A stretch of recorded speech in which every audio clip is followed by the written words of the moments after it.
आज हम बात करेंगे 10 ऐसी गलतियाँ जो लोग करते हैं पीकॉक्स की ब्रीडिंग में। यहाँ पे ब्रीडिंग से मुराद ये है कि हमने जो मोर लिए थे वो बड़े हो गए, उन्होंने ब्रीडिंग स्टार्ट की और फिर उनके अंडे आए, अंडों से बच्चे निकले और वो बच्चे इस साइज़ में हो गए। तो यहाँ तक पहुँचने में और यहाँ तक ना पहुँचने में जो चीज़ें रोल प्ले करती हैं वो हम आज की वीडियो में बात करेंगे। ये देखें माशाल्लाह से बाहर निकलते ही इनकी खुशी नहीं ख़त्म हो रही। खुले आसमान के नीचे आके बर्ड्स खुशी महसूस करते हैं। यहाँ पे आपको ये चीज़ मेंशन करता चाहूँ कि मोर जो हैं वो 2 साल की एज में आम तौर पे ब्रीडिंग स्टार्ट करते हैं। कुछ बर्ड्स जो 2 साल की एज में ब्रीडिंग नहीं करते, वो फिर 3 साल की एज में अपनी पहली ब्रीड करते हैं, यानी कि अंडे देना स्टार्ट करते हैं और वो अंडे फर्टाइल होते हैं, यानी कि उनसे बच्चे भी निकल सकते हैं। सबसे पहले तो अगर ब्रीडिंग आपका गोल है तो आपको कोशिश करनी चाहिए कि आप बर्ड्स इस साइज़ से लेकर 2 साल की एज तक के बर्ड्स खरीदें। 2 साल से मुराद वो जिन बर्ड्स को मार्केट में रेडी टू ब्रीड बोला जाता है, आप उस एज के बर्ड्स खरीदें या फिर आप छोटे बर्ड्स खरीदें, ना कि फुली ग्रोन बर्ड्स जिनके बारे में हमें ये डाउट हो सकता है कि शायद सेल करने की वजह ही ये है कि वो बर्ड्स ब्रीड नहीं करते, तो इस वजह से वो बर्ड सेल कर रहा है। तो उस रिस्क को डिलीट करते हुए आप बर्ड्स लें ही छोटे साइज़ के से लेकर 2 साल की एज तक के आप बर्ड्स खरीदें जिन्होंने अभी पहली ब्रीड करनी है। तो इस तरह से हमें हमारा ये शक दूर हो जाएगा कि यार कहीं हमें ऐसे बर्ड तो नहीं दिए गए कि जो ब्रीडिंग करते ही नहीं हैं। मोर एक ऐसा बर्ड है कि जो इसको ब्रीड कराना बहुत ही आसान काम है। कुछ बर्ड्स होते हैं जो किसी इलाके के नेटिव ना होने की वजह से उनको ब्रीड कराना बहुत मुश्किल है। जैसे बहुत सारे माइग्रेटरी बर्ड्स पाकिस्तान में आते हैं, उनको हम कैद कर लेते हैं, पिंजरों में रखते हैं, अपने लॉन में छोड़ देते हैं पर काट के, जैसे कूंज वगैरह। तो लेकिन उनको ब्रीड करवाना बहुत मुश्किल है क्योंकि ये उनका नेटिव इलाका नहीं है। लेकिन जो मोर हैं, मोर यहीं के रहने वाले हैं। पाकिस्तान, इंडिया और श्रीलंका में ये पाए जाते हैं, तो यहाँ का मौसम इनकी ब्रीडिंग के लिए आइडियल है। तो इसलिए मोर को ब्रीड कराना बहुत ही आसान है। केज जो है ये भी आपकी कंसिडरेशन में होना चाहिए कि कम से कम एक पेयर के लिए 10 बाय 10 का केज होना चाहिए। अगर आपने एक मोर के साथ एक से ज़ायद मोरनियाँ रखनी है तो 5 बाय 5 फीट का आपने एरिया मज़ीद ऐड करना है उसके साथ। मतलब अगर एक पेयर है तो आप शायद उसको 10 बाय 10 में रख सकते हैं। अगर आपके एक मोर और 3 मोरनी है तो आपको 10 बाय 20 की जगह देनी है, उसको 10 बाय 10 की जगह नहीं देनी। ज़्यादा जगह मिलेगी तो ज़्यादा अच्छा रिज़ल्ट आपको देखने को मिलेगा और ज़्यादा चांसेस है कि आपकी सब मोरनियाँ जो हैं वो अंडे लेकर आएँ। केज आपका जो है उसकी लोकेशन ऐसी होनी चाहिए कि बर्ड्स कंफर्टेबल रहें। सबसे पहले तो इसके अंदर वेदर रोल प्ले करता है कि केज ऐसी जगह पे, अगर छत पे केज है, छत पे बहुत ज़्यादा गर्मी होती है, तो छत पे केज है तो वहाँ पे मुनासिब इंतज़ाम होना चाहिए कि एक तो ये चीज़ हम देख सकते हैं कि केज का रुख जो है वो धूप की तरफ नहीं होना चाहिए। शाम की धूप ख़ास तौर पे केज के अंदर डायरेक्ट नहीं पड़नी चाहिए। अगर धूप आती है तो उसको कवर करने की ज़रूरत है कि उसके अगर ग्रीन शीट लग जाए, कोई सॉलिड चीज़ जिससे धूप से बच सकें, उनको बहुत ज़्यादा गर्मी ना लगती हो। मौसम के बाद फिर अगली चीज़ आती है कि बर्ड्स का केज ऐसी जगह पे आना चाहिए जहाँ पे बहुत ज़्यादा डिस्टर्बेंस ना हो। बाज़ औक़ात ये भी मैंने देखा है कि बर्ड्स को बहुत ज़्यादा डिस्टर्बेंस इस तरह से होती है कि वहाँ पे लोगों का आना जाना बहुत ज़्यादा होता है और ज़ाहिर है मोर एक ऐसी चीज़ है जिसको कोई इग्नोर करते हुए गुजर नहीं सकता कि अच्छा यहाँ पे मोर है तो मैं इस तरफ जाता हूँ। नहीं, वो उसने लाजमी जाके देखने हैं, करीब से देखेगा। हर वक्त केज के ऊपर रहना, इसने बच्चे ख़ास तौर पे, बड़े शायद उस तरह से नहीं करते, लेकिन बच्चे जो हैं वो बहुत ज़्यादा एक्साइटेड हो जाते हैं मोर को देख के और वो फिर उनके करीब जाकर उनको डराते हैं, उनको कोई ना कोई एक्टिविटी करते हुए देखना चाहते हैं वो। तो वो जाली को कभी हिलाएंगे, कभी आवाज़ें निकालेंगे, बाज़ औक़ात मैंने देखा कुछ चीज़ उनको खिलाने की कोशिश करेंगे, मतलब एक अननोन बंदा है किसी और के बर्ड को कुछ चीज़ खिला रहा है। तो वो सारी डिस्टर्बेंस से आपने दूर रखना है। आपने केज ऐसी जगह पे रखना है कि जहाँ पे ये सारी चीज़ें उस वक्त है अगर आपका गोल ये है कि आपके बर्ड्स ब्रीडिंग करें, आपके बर्ड्स अंडे दें, उनमें से बच्चे निकलें और आप उन बच्चों को भी बड़ा करें। ये गोल अगर आपके ज़हन में है तो आपको केज ऐसी जगह पे बनाना है जहाँ पे कम से कम डिस्टर्बेंस होनी चाहिए। इसलिए जो सबसे ज़रूरी चीज़ है कि आप जो बर्ड्स को खाने के लिए दे रहे हैं वो आपको मेक श्योर करना चाहिए कि वो कहीं ऐसी चीज़ तो नहीं कि जिससे इनकी न्यूट्रिशंस पूरी ही नहीं हो रही, न्यूट्रिशन डेफिशिएंट है आपके बर्ड के, उनको जो जितनी प्रोटीन चाहिए, उनको जितनी कैल्शियम चाहिए, वो सारी चीज़ें पूरी हो ही नहीं रही। अब क्योंकि मोर पे उस तरह से रिसर्च करके कोई प्रॉपर फीड तो नहीं है कि जी ये ब्रीडिंग फार्मूला है, अगर है तो मैं समझता हूँ कि वो फेक है, अभी तक कोई एग्जिस्ट नहीं करता।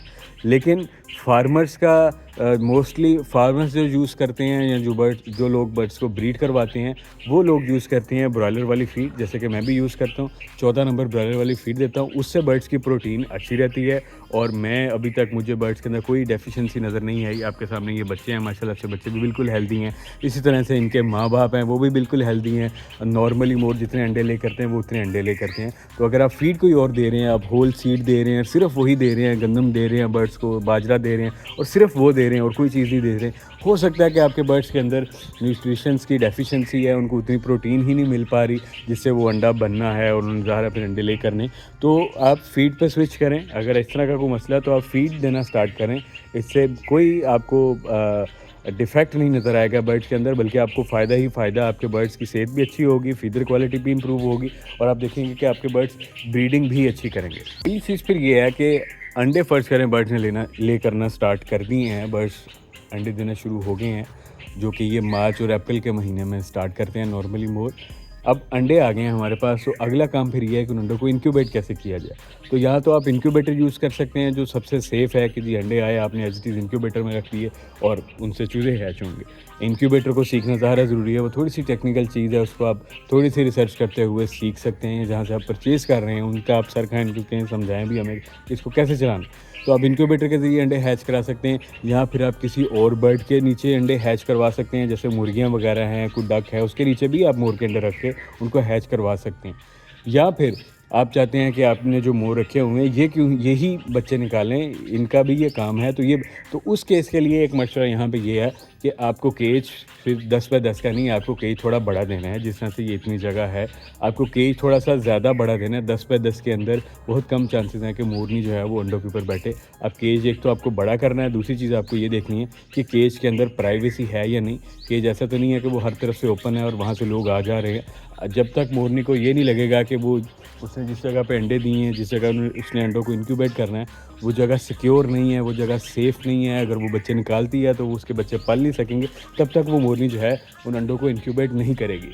तो अगर आप चाहते हैं कि आपकी मोरनी अंडों को इंक्यूबेट करे, तो आपको अपने केज को सेफ़ बनाना है, अपने हिसाब से नहीं, बर्ड्स के हिसाब से, कि बर्ड्स को लगे ये सेफ़ है और ये प्राइवेट है। तो उसके लिए शायद आपको बाहर से कवरिंग करनी पड़ेगी, जैसे ये मैंने पीस लगाया हुआ है यहाँ से, कि अंदर से बर्ड्स को बाहर बहुत ज़्यादा नज़र ना आए। इस तरह से आपको केज की कवरिंग करनी पड़ेगी। हो सकता है कि ये मसला आपका पौधे लगाने से हल हो, के बाहर की तरफ आप कुछ गमले रख दें और बर्ड्स को प्राइवेसी मिल जाएगी। उस तरह का माहौल भी इसके अंदर काम कर सकता है, रोल प्ले कर सकता है। तो अगर आप मोरनी के ज़रिए अंडे इंक्यूबेट करना चाहते हैं, तो आपको अपना केज एक तो बड़ा बनाना है और दूसरा उसको आपने प्राइवेट बनाना है। एक और गलती जो मैंने नोट की है कि बहुत सारे लोग करते हैं, इंक्लूडिंग माई सेल्फ, कि मैं भी जब शुरू में था तो मैं भी ये करता था कि अंडे जब आना शुरू हो जाते हैं, समझ नहीं आती कि करना क्या है। और ज़ाहिर है सबके मशवरों पे यही कोशिश होती है कि अंडे कलेक्ट किए जाएं और यहाँ मुर्गी के नीचे हैच करवाएं इनको, या इनक्यूबेटर में हैच करवाएं। तो उसमें बहुत बड़ी एक गलती लोग ये करते हैं कि अंडों को कलेक्ट करते हैं और एक बर्तन के अंदर, घड़े के अंदर, किसी भी चीज़ के अंदर जमा करना शुरू कर देते हैं कि शायद जब ये 20, 30, 40, 50 अंडे हो जाएंगे तो फिर हम इनको इंक्यूबेट करना शुरू करेंगे। किसी भी हैचरी में आपने देने हैं, इंक्यूबेटर में रखने हैं, मुर्गी के नीचे रखने हैं। तो इस चीज़ को भी सीरियस लें कि इतनी देर अंडों को स्टोर करना मुनासिब नहीं है, बल्कि बेहतर है कि आप अंडों को स्टोर ही ना करें। अगर आपके पास घर में इंक्यूबेटर है, आपके दोस्त के पास इंक्यूबेटर है, आपने किसी हैचरी में देने हैं, तो एज़ सून एज़ पॉसिबल, आज अंडा आया तो आज ही आप उस अंडे को वहाँ पे शिफ्ट कर दें जहाँ पे इसको इंक्यूबेशन के प्रोसेस में लाना है, ताकि जितनी जल्दी इंक्यूबेशन स्टार्ट होगी उतने ही ज़्यादा चांसेस हैं कि वो अंडा हैच होगा। अंडे हैच होने के बाद जब चूज़े आ जाते हैं, तो मैंने देखा है कि बहुत सारे लोग ये करते हैं कि उनको नॉर्मल चूज़ों की तरह ट्रीट करते हैं। जैसे हम बाज़ार में साइकिल वाला चूज़े सेल करने आता है, मुर्गी के चूज़े उससे ख़रीदते हैं और उन चूज़ों को हम केज के अंदर छोड़ देते हैं और वो चूज़े पल जाते हैं। चाहे हम उनको बाजरा दें, रोटी दें, जो भी चीज़ें, वो चूज़े एक ख़ास साइज़ की हो जाते हैं। लेकिन ये थोड़े से सेंसिटिव हैं। सेंसिटिव इस तरह से हैं कि इनको गर्मियों में भी सर्दी लग सकती है। गर्मी के मौसम में भी इनके छोटे चूज़ों को सर्दी लग सकती है। तो आपको एक ब्रूडर टाइप चीज़ चाहिए होगी। ब्रूडर से मुराद ऐसी चीज़, ऐसा पिंजरा जिसके अंदर आप बर्ड्स को हीट प्रोवाइड करेंगे, और क्योंकि ये बर्ड्स अपना बॉडी टेम्परेचर मेंटेन करने की सलाहियत नहीं रखते, तो इनको आपने हीट प्रोवाइड करनी है उस हीट पे फिर ये सर्वाइव करेंगे। उसका आसान सा तरीका ये है कि आपको जो पैरेट्स वाले पोर्शन वाले केज मिल जाते हैं, वो केज यूज़ करते हुए उसके अंदर आप एक बल्ब हैंग करके इनको आर्टिफिशियली हीट प्रोवाइड कर सकते हैं। उसमें से आपके बर्ड सेफ़ रहेंगे, इनका टेम्परेचर मेंटेन होगा, तो ये खुद ही खाना पीना शुरू करेंगे, इसके अंदर कोई मसला नहीं आएगा। लेकिन जो चीज़ इस चीज़ को इग्नोर करते हैं, एक सादा पिंजरे के अंदर मोर के छोटे-छोटे चूज़े, चाहे वो ख़रीद के या उनके अपने बर्ड्स के निकले हैं, तो उनको छोड़ देते हैं। तो वो देखते हैं कि आहिस्ता-आहिस्ता उनके बर्ड्स वीक होना शुरू हो गए और 5 से 6 दिन के अंदर-अंदर बेचारे एक्सपायर हो जाते हैं। क्योंकि वो खाना पीना ही नहीं सीख पाते, ना शुरू करते हैं। जब बर्ड्स कंफर्टेबल होंगे, तो फिर ये खाना पीना शुरू करेंगे। तो उस केज के अंदर जिसके अंदर कोई हीट सोर्स नहीं है, वहाँ पे बर्ड्स कंफर्टेबल ही नहीं होते, जिस वजह से बर्ड्स खाना पीना नहीं सीखते और आहिस्ता-आहिस्ता वीक होते-होते वो मर जाते हैं। बड़े मोर शायद सफाई में या किसी मतलब इस तरह के मामले में कोताही या लेट या मतलब भूल जाते हैं फीड करना, पानी करना, इनको कुछ शायद बर्दाश्त कर सकते हैं। लेकिन छोटे चूज़ों को केस में आप इस तरह से नहीं कर सकते। मैंने ये भी देखा है कि छोटे चूज़ों की जो फीड और पानी की रूटीन है आपकी, उसकी जो सफाई का आपका जो फ्रीक्वेंसी है कि एक दिन बाद सफाई करते हैं, आप हफ्ते बाद सफाई करते हैं, तो छोटे चूज़ों में आप बिल्कुल भी उसके अंदर ढील नहीं कर सकते। आपको रेगुलर बेसिस पे जो है वो सफाई करनी चाहिए, कोशिश करनी चाहिए कि जितनी सफाई, जितना साफ़ एनवायरनमेंट आप चूज़ों को दे सकते हैं वो आप दें, और इसी सूरत में ही आपके चूज़े जो हैं वो फिर बड़े होंगे, ग्रो करेंगे बगैर किसी बीमारी में मुब्तला हुए। एक चीज़ जो मैं मेंशन करना चाहूँगा कि केज के अंदर बांस और ये स्टिक टाइप चीज़ होना ज़रूरी है, नॉर्मली हम समझते हैं ज़रूरी है। लेकिन बहुत सारे डॉक्टर, बहुत सारे साइंसदान ये रिकमेंड करते हैं कि जी ब्रीडिंग सीज़न के अंदर आप बांस उतार दें, ब्रीडिंग सीज़न के अंदर बांस नहीं होना चाहिए। तो ये भी एक गलत प्रैक्टिस है। बर्ड्स आपके केज बांस के ऊपर बैठ के स्ट्रेस फील करते हैं, बांस के ऊपर बैठ के बर्ड्स रेस्ट करते हैं। तो अगर आपके बर्ड्स रेस्ट नहीं करेंगे, वो स्ट्रेस फ्री उनकी रात नहीं गुजरेगी, तो अगले दिन ज़ाहिर है वो कोई भी काम जो है, कोई भी नॉर्मल एक्टिविटी अच्छे तरीके से परफॉर्म नहीं कर सकेंगे। और उसी एक्टिविटी में से एक एक्टिविटी ब्रीडिंग से रिलेटेड भी है। तो हम चाहते हैं कि हमारे बर्ड्स रात को रेस्ट करें ताकि अगला दिन उनका फ्रेश होकर गुजरे। तो इसलिए बांस जो है वो किसी सूरत आप नहीं उतारने किसी के कहने पे। ये मैं बात इसलिए कर रहा हूँ कि जब एक नई चीज़ आप एक्वायर करते हैं, आपके पास चीज़ आती है, आपको उसके बारे में नहीं पता, तो जो बंदा आपको जो कहता है बर्ड्स की बेहतरी के लिए, वो हर बात बगैर सोचे कि उसके अंदर कोई लॉजिक भी है या नहीं, तो आप वो बात मानते चले जाते हैं। तो ये बात बताने का मकसद ये है कि बात आपने सिर्फ वो वाली एक्सेप्ट करनी है और उसको इम्प्लीमेंट करना है जिसके पीछे आपको कोई लॉजिक समझ आए।